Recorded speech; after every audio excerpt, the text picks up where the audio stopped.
When Jules and Alyssa agreed to join the game, little did they know that their perception of Jason would soon be destroyed.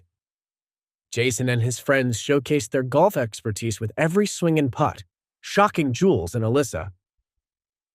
How is he so good at this game? These must be some lucky shots. Jules gritted his teeth. After all, he was an athlete, so how could Jason be better than him? The competitive banter grew intense, and the atmosphere crackled with tension. As the game progressed, Jason led the group to the Manor's signature hole, a challenging par 5 surrounded by a picturesque landscape. It was time to deliver the final blow. Jason gestured towards the hole. Let's make this interesting, shall we? Winner takes all. Jules, unable to imagine that Jason, a supposed novice, could be a golf ace, agreed to the challenge, unaware of the trap he was stepping into. The stakes were set, and the air was thick with anticipation. Jason unleashed a remarkable shot as the game climaxed, expertly navigating the obstacles and landing the ball near the hole. Feeling the pressure, Jules tried to match Jason's feat, but fell short. The crowd watched in amazement as Jason secured another victory. After the shot, Jason, with a composed yet triumphant attitude, turned to Jules and Alyssa. Thanks for the game. Better luck next time. The trio gracefully left the golf course, leaving Jules and Alyssa stunned and perplexed by the unexpected events. Little did they realize that Jason's revenge had just begun, and the Manor had more surprises for them. As Jules and Alyssa walked away from the golf course, their disbelief echoed in whispered conversations. Did you see that? How can Jason be such an expert in golf? This sport is for rich people, Jules remarked, a mix of frustration and confusion evident in his tone. Alyssa, equally puzzled, replied, I don't get it. Maybe he's just showing off. This doesn't make sense. Little did they know that Jason played golf with his father before the latter's passing. The sport held sentimental value for Jason, and his skill on the golf course wasn't just a show. It was a reflection of cherished memories spent with his father. Later that day, everyone returned to the college after a fun yet thrilling session at the Manor. Jason discreetly reported to the school administrator to maintain a low-key profile. He needed to convey that he could no longer fulfill his duties as a scholarship student because he found a new job in the Monteverde group. Surprisingly, the administrator informed him that the Monteverde group had already been in touch and asserted that they would manage his school payments. The admin, genuinely proud, praised. We're proud of you, Jason. It is quite the journey from a scholarship student to a Monteverde employee and scholar. We wish you all the best for your career. Thank you for all the support so far. It means a lot to me. Jason expressed his gratitude and walked towards the cafeteria. But whispers and hushed conversations started circulating in the cafeteria in no time, as some students noticed Jason's absence at the cleaning counter. The school must have finally thrown out that failure, said someone. What will he do now? Start begging? Said another. When Jason unexpectedly walked into the cafeteria, placing his lunch order like an ordinary student for the first time, everyone was shocked. The cafeteria manager, accustomed to routine orders, nodded to Jason.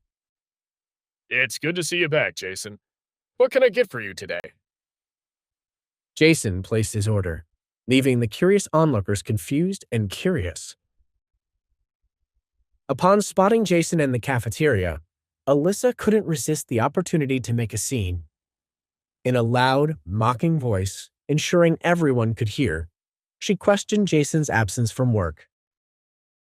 Why aren't you working today, Jason? Did your scholarship get revoked because your grades took a nosedive? The cafeteria momentarily fell silent, eyes turning towards Jason, as he faced the unexpected public scrutiny. Feeling the weight of the curious gazes directed at him, Jason hesitated slightly before responding. No, my scholarship is still intact. I've got a new job with the Monteverde Group, and they've graciously extended their scholarship to cover my education. A wave of astonishment swept through the cafeteria as Jason's unexpected revelation hung in the air. Some onlookers whispered excitedly, Have you heard the news? Jason's now working with the Monteverde Group. Others, wide-eyed, responded in hushed tones.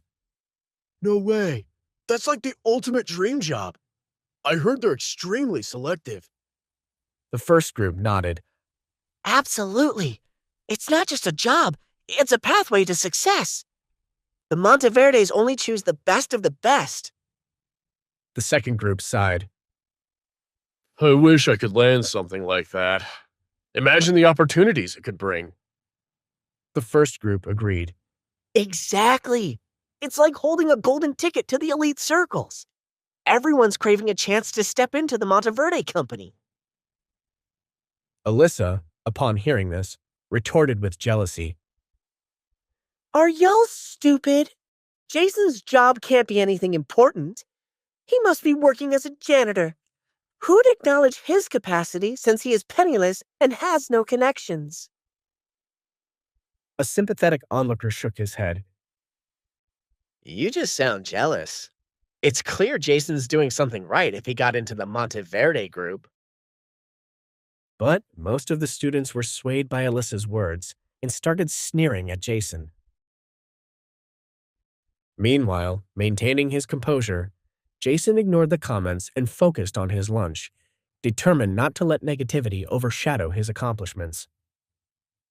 Fueled by anger, Alyssa muttered to Jules, Wait a second. Now it all makes sense. Do you remember what Dominic said about being friends with the manor's owner? Jason is just a leech tagging along. I can't believe we thought otherwise. Jules, feeling equally jealous and angry, nodded in agreement. Yeah, you may be right. This totally makes sense. We shouldn't let go of this opportunity. Jason, how was it like freeloading off Dominic? Alyssa spoke aloud, making sure everyone heard her. Her words resonated with those already doubtful about Jason's sudden success. The idea that Jason might exploit his connection with Dominic fueled the growing suspicion among onlookers. As the cafeteria buzzed with speculation, some onlookers nodded in agreement with Alyssa's narrative. Jason the freeloader, Somebody called out, and the crowd started speaking in a sing-song fashion. Jason is a freeloader, Jason is a freeloader. Jason sighed as he sat alone at the corner table. He tried to shut out the comments, but there was also a flicker of vengeance inside him. What if I showed them I'm not as worthless as they think me to be?